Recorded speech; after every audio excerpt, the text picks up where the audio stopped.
Glucose spikes cause obesity. Insulin spikes cause obesity.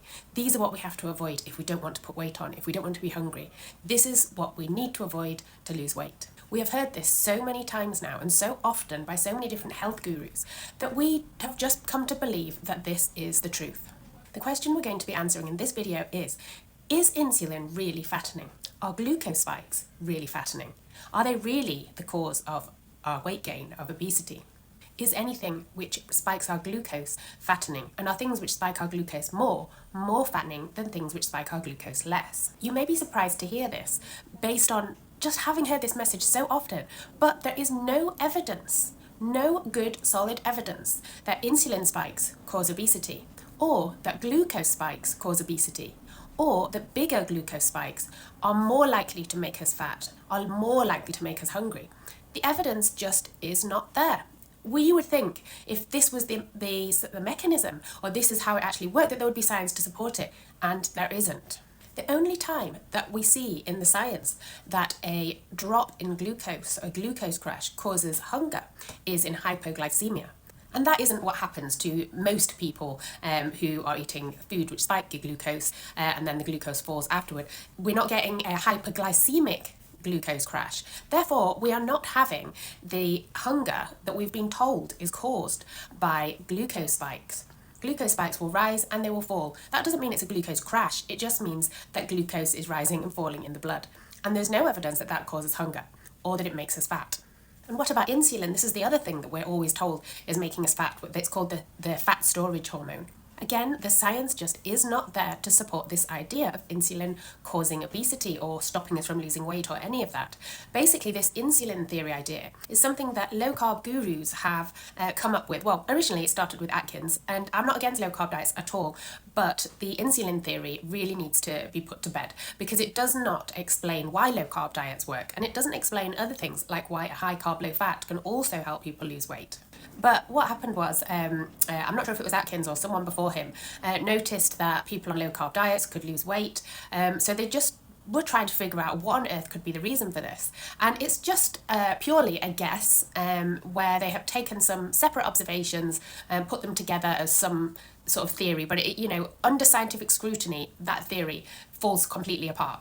They took the observation that people with type 2 diabetes rapidly will lose body fat, and they took the observation that carbohydrates induce insulin and put these two separate observations together to come up with this theory that insulin spikes cause us to store body fat and prevent us from losing weight, and that the key is to get insulin spikes low, and if we can do that, then our body will start releasing the body fat to be burned. And on the surface, that seems quite plausible. I mean, I believed it when I first read it 30 years or however it was, long ago it was that I first was introduced to the low-carb diets. I believed it too, but the more I researched and other people showed me different studies and I read different things. The original one was James Krieger. He did a great debunking of it, and also just it didn't make sense of certain things. So for example, if insulin spikes cause obesity, how come there are these very lean, healthy populations who eat high-carb diets, like the Okinawans, the Blue Zones? Most of these very healthy, long-lived cultures eat high-carbohydrate diets. So it doesn't make sense to think that the insulin spikes are causing obesity, because it certainly doesn't do it in these populations. Also, protein induces insulin spikes as well. And there are many people who can do a high protein version of a low carbohydrate diet and lose lots of weight and do really well, even though their protein is high. Some people can't, but that is a different story. That's more to do with the gut, which I'll explain in another video. But beyond the fact that it doesn't explain real-world observations, there is also the fact that the science itself is flawed. So let's look at this first bit of evidence that is usually cited as a reason to show us that insulin spikes cause us to store fat. Unless you have diabetes and can't produce any insulin at all, then you always are going to have a basal amount of insulin. Because our bodies are producing insulin all the time, not just when we eat foods which spike insulin up. We have this basal amount of insulin that's there all the time, and that is sufficient to prevent the fat from just flooding out of our fat cells and into our blood. It doesn't matter how much you try to reduce insulin spikes by reducing carbohydrates and things which stimulate insulin, you're always going to have a large amount of insulin in your blood sufficient to stop the fat from flooding out of your fat cells and having this incredible weight loss that people see with diabetes where they're not producing any insulin. So trying to reduce insulin spikes to stop this happening is just a fool's game. It doesn't do anything to stop that process from happening. It doesn't do anything to stop the fat from floating out into your blood. So just as an example of how much insulin there is in our blood, even when we're not eating insulin spiking foods, type 1 diabetics were traced with how much insulin they had to inject. And 80% of the insulin they had to inject to be healthy was just basal insulin, just your everyday basal levels of insulin was 80% of the insulin that they had to inject. The last 20% was for insulin spikes. So that shows just how much insulin is in our blood, even when we're not eating carbohydrate foods at all. And then another argument that I've heard Ben Bickman using to say that insulin is making us fat is this observation that if you have a fat cell in a petri dish and it has lots of nutrients around it, it doesn't take those nutrients up and become a fat cell unless there is insulin present. But again, remember what I said, that we always have insulin present.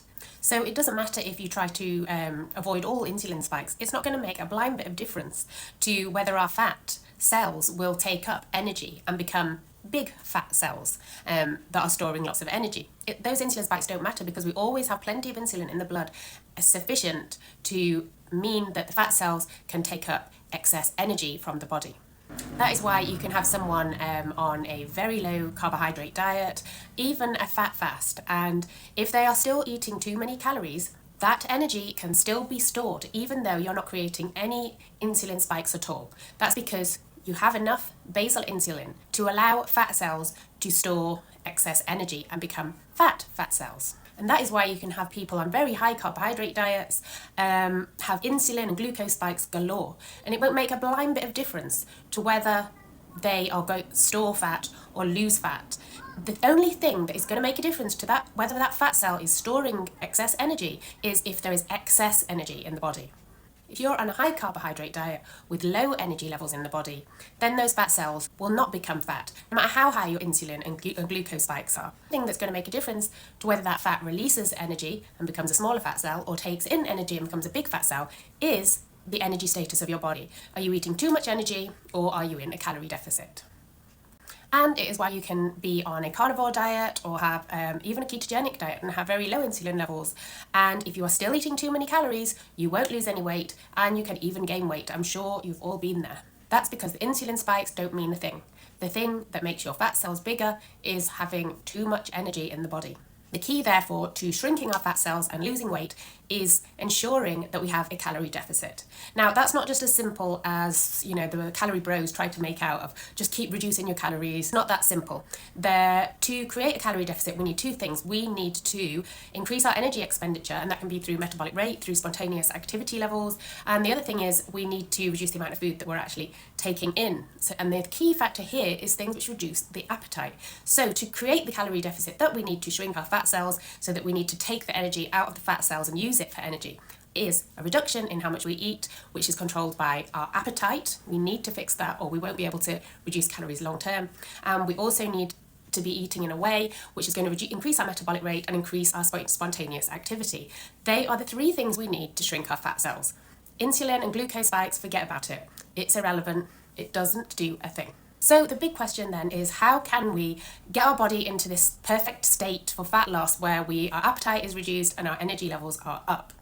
The key is reversing leptin resistance. Leptin is truly the body fat regulating hormone, not insulin. This is where we've all been going wrong. Let's get our eyes in the right place. It's leptin. Leptin's controlling your body fat levels by controlling your energy expenditure and your appetite. And the thing which is making you hungry and have a low energy expenditure is leptin resistance. This is what we need to reverse to be able to create a sustainable calorie deficit to be able to lose our excess fat. So the big question is, how do we reverse leptin resistance? These diet strategies correct the microbiome and they correct bile, and this improves gut hormone signaling, which increases leptin sensitivity, which reverses obesity and poor health via reducing our appetite and increasing our energy expenditure. If you would like to know how these diet strategies reverse leptin resistance, watch the next video that should be up here somewhere. Click on there and that will show you all the scientific evidence of how the microbiome and the bile controls leptin resistance and how the different diet strategies correct the microbiome and the bile. I would love to hear your thoughts on this in the comments. Do you agree, or are you still convinced that insulin and glucose are the bad guys? Do you have some evidence to refute what I've been saying? Happy to hear that. Thank you for watching, and hopefully see you in the next one.